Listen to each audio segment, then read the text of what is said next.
মাত্র 4 থেকে 5 টুকরা মাংস হলেই এই মজার রেসিপিটি তৈরি করে নিতে পারবেন। এটা কিন্তু ভাত, রুটি, পরোটা, নান সবকিছুর সাথে খেতে ভীষণ মজা লাগে। তো এখানে আমি গরুর মাংস নিয়েছি, এখানে 4-5 টুকরা গরুর মাংস আছে।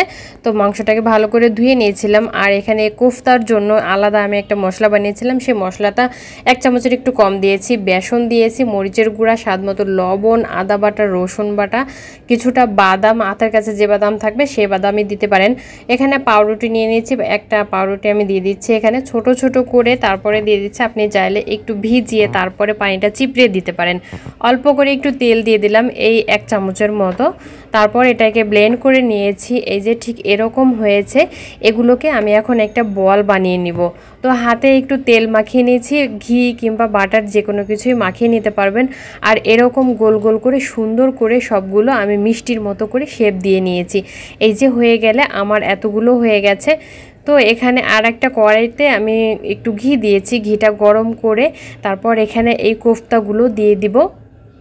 এটা একটু হালকা ভেজে নেব, মানে উপরে একটু হালকা দাগ দাগ লাগবে সেরকম করে ভেজে নেব। এটা খুব বেশি ভাজা যাবে না, তাহলে কিন্তু শক্ত হয়ে যাবে আর খাওয়ার সময় সেই জুসিনেসটা আর থাকবে না।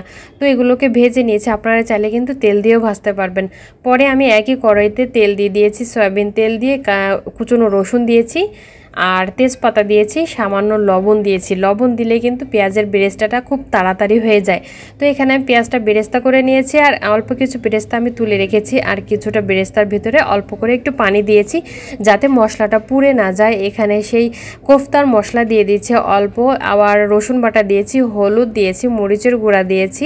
দিয়ে এখন এই মশলাটাকে সুন্দর করে একটু কষিয়ে নেব। যতক্ষণ না উপরে তেল উঠে আসবে আর মশলা থেকে ভাজা ভাজা একটা ঘ্রাণ আসবে, ততক্ষণ এই মশলাটাকে কষিয়ে অল্প করে পানি দিয়ে দিয়েছি। পানিতে যখন একটু বলক উঠে আসবে তখন এই কোফতাগুলো দিয়ে দিব। আর এই দেখুন কোফতাগুলো কিন্তু আমি খুব বেশি ভাজিনি, শুধু উপরে একটু হালকা কালার এনেছি। তো এই যে 5 মিনিটের মতো রান্না করে নিয়েছি। তারপরে ঝোলের ভিতরে 1 চামচ গুঁড়া দুধ দিয়ে ভালো করে মিশিয়ে নিয়েছি। গুঁড়া দুধ দিলে কিন্তু টেস্ট অনেক ভালো আসে। মেশানোর পরে এখানে আমি আরও 5 মিনিট এই কোফতাগুলোকে রান্না করে নিয়েছি। আর উঠানোর আগে যখন দেখছি যে আমার এই কোফতাটা হয়ে গেছে, তার আগে আমি এখানে কিছুটা টমেটো সস দিয়ে দিলাম, দিয়ে আরও 2 মিনিটের মতো রান্না করে এখন আমি এটাকে তুলে নেব। সেই ভেজে রাখা পেঁয়াজ বেরেস্তা দিয়ে দিচ্ছি আর 1 চামচের মতো ঘি দিয়ে দিব। এতে একটা শাহি শাহি ফ্লেভার আসে আর খেতেও অনেক ভালো লাগে। তো ঘি আর পেঁয়াজ বেরেস্তা দেওয়ার পরে এটাকে নাড়িয়ে চাড়িয়ে আমি আর 1 মিনিটের মতো চুলার উপরে রাখবো, তারপর এটাকে আমি উঠিয়ে নেব।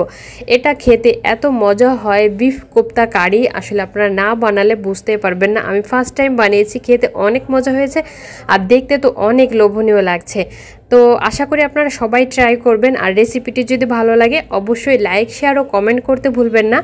আজকের মতো এখানেই বিদায় নিচ্ছি। আর এরকম সুন্দর সুন্দর রেসিপি পেতে অবশ্যই আমার পেজটি ফলো দিয়ে রাখবেন। আর ইউটিউব থেকে দেখলে অবশ্যই আমার চ্যানেলটি সাবস্ক্রাইব করে রাখবেন। একটা কোফতা আমি কেটে দেখাচ্ছি, দেখুন ভেতরে কত সুন্দর জুসিনেস দেখা যাচ্ছে আর খেতে মাশাআল্লাহ অনেক মজা হয়েছে। তো সবাই ভালো থাকবেন, আল্লাহ হাফেজ।